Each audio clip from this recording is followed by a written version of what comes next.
Mahar cartoon TV. एक गांव में एक बड़े ही खूंखार दानव ने अपना आतंक फैला रखा था। वो रात में जब चाहे गांव में घुस जाता था और इंसानों को अपना शिकार बना लेता था।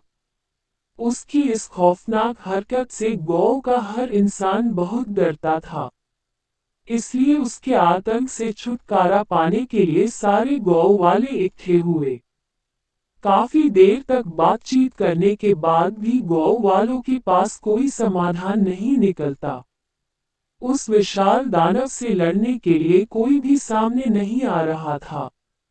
दानव के सिर्फ नाम से ही गांव वालों के बीच दहशत फैल जाती थी, इसलिए उससे टकराने की हिम्मत कोई भी जुटा नहीं पा रहा था। बिना किसी समाधान के ही सारे गांव वाले अपने अपने घर निकल जाते हैं। रोज की तरह खूंखार दानव गांव में आता है। उसकी आहट सुनते ही सब अपने अपने घरों के दरवाजे बंद करके छुप जाते हैं। दानव ताजा मांस की तलाश में गांव के चक्कर लगाने लगता है, तभी उसको इंसानी मांस की सुगंध आई। इंसान की सुगंध सूंघते सूंघते दानव जंगल की ओर निकल जाता है। वहां जाकर वो देखता एक आदमी पेड़ के नीचे सो रहा है। उसे देख दानव बहुत खुश होता है। इतने में वो आदमी उठ जाता है और अपने सामने इतने विशाल दानव को देखकर घबरा जाता है और अपनी जान की भीख मांगने लगता है। जब उसे समझ आ जाता है कि दानव उसे छोड़ेगा नहीं, तो वो उससे बचने के उपाय के बारे में सोचने लगता है। थोड़ी देर बाद उसे अपने दादी के सिखाए गए मंत्रों की याद आती है, जिससे वो किसी की भी आंखों में जलन उत्पन्न कर सकता था। तभी उसने मंत्रों को इस्तेमाल करने की सोची। हो जाए इस दानव की नसों में हलचल, और हलचल से उत्पन्न हो इसकी आंखों में जलन। आदमी के मंत्र पढ़ते ही दानव की आंखों में जलन होने लगती है और वो जोर जोर से चिल्लाने लगता है। उसकी आवाज गांव तक पहुंच जाती है और सभी गांव वाले डरते डरते जंगल में आ जाते हैं। जब वो सारे वहां पहुंचते हैं तो दानव की बुरी हालत देख वो सब हैरान हो जाते हैं। इतने में वो दानव वहां से दुम दबा कर भाग जाता है। तभी गांव वाले उस आदमी से उसके बारे में पूछते हैं, जिस पर वो कहता है, मैं व्यापार के लिए पास के ही गांव से आया हूँ। मैं शहर जा रहा था।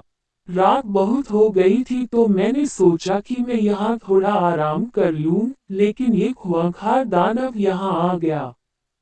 ये सुनाने के बाद गांव वालों ने उसे दानव को अकेले ही धूल चटाने का राज पूछा, जिस पर उसने बोला, आदमी बताता है मेरी दादी एक तांत्रिक है, उन्होंने मुझे अपनी सुरक्षा करने के लिए छोटे मोटे मंत्र सिखाए हुए हैं।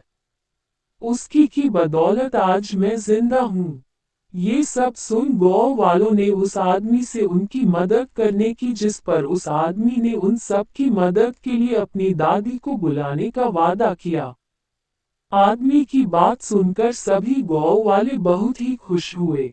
अगले ही दिन वो आदमी अपनी दादी को गांव में ले आता है। गांव वालों सारी बातें सुन दादी ने बोला, दादी कहती है आप सबको आज रात को मिलकर एक बड़ा यज्ञ करना पड़ेगा। उस यज्ञ को करने पर उस दानव की ताकतें कम हो जाएंगी। उसके बाद मैं सब संभाल के रहना। दादी की बात मानकर सब रात में यज्ञ करने की तैयारी शुरू कर देते हैं। रात होते ही खूंखार दानव बदला लेने के लिए फिर से गांव में आता है। सबको एक साथ देख वो बहुत खुश होता है और सोचता है कि आज इन सब का काम तमाम करूंगा। दानव को देखकर सभी डर जाते हैं, लेकिन वो अपनी पूजा बंद नहीं करते और यज्ञ करते रहे हैं। खूंखार दानव हंसता हुआ कहता है, हाँ हाँ हाँ, क्या बात है, आज तुम लोगों को मुझसे डर नहीं लग रहा है। हाँ हाँ, कोई नहीं, जब मैं एक एक करके तुम लोगों को खाना शुरू करूंगा तब तुम लोगों को पता चलेगा। लेकिन जैसे ही दानव उनके पास जाता है तो उसकी शक्तियां कमजोर पड़ने लगती है, जिस वजह से उसका शरीर हिल भी नहीं पाता और वही गिर जाता है। इतने में दादी वहां आकर दानव को वहां से चले जाने के लिए बोलती है, लेकिन दानव गौ छोड़ने के लिए साफ मना कर देता है और सांप से बदला लेने की भी धमकी देता है।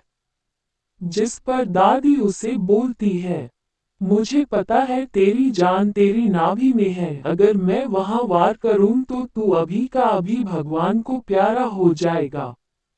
ये बात सुनकर दानव घबरा जाता है, लेकिन अपने घमंड में आकर वो गौ छोड़ने से मना कर देता है।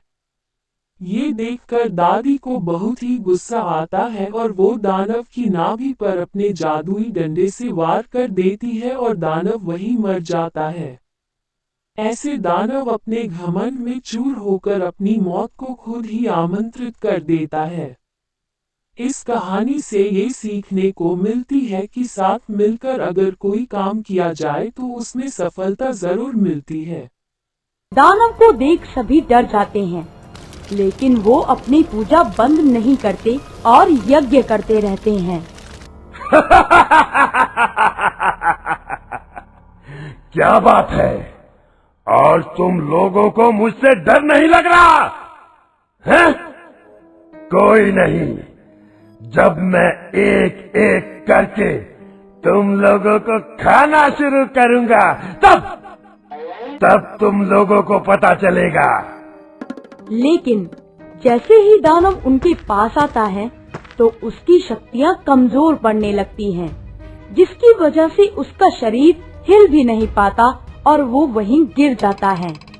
इतने में दादी वहां आकर दानव को वहां से चले जाने के लिए कहती है, देख दानव, हम तेरा बुरा हाल करेंगे। अगर अपनी जान प्यारी है तो ये गांव छोड़कर चला जा। मैं तुम लोगों को छोड़ूंगा नहीं, तुम लोगों से इसका बदला लेकर ही रहूंगा। बदला तो तब लेगा ना जब तू जिंदा बचेगा। बुढ़िया, तू मेरा कुछ नहीं बिगाड़ सकती। मुझे आज तक कोई हाथ नहीं लगा पाया है, मारना तो बहुत दूर की बात है। मुझे पता है, तेरी जान तेरे नाभि में है। अगर मैं वहाँ वार करूं तो तू अभी की अभी भगवान को प्यारा हो जाएगा। ये बात सुनकर दानव घबरा जाता है, लेकिन अपने घमंड में आकर वो गांव छोड़ने से मना कर देता है।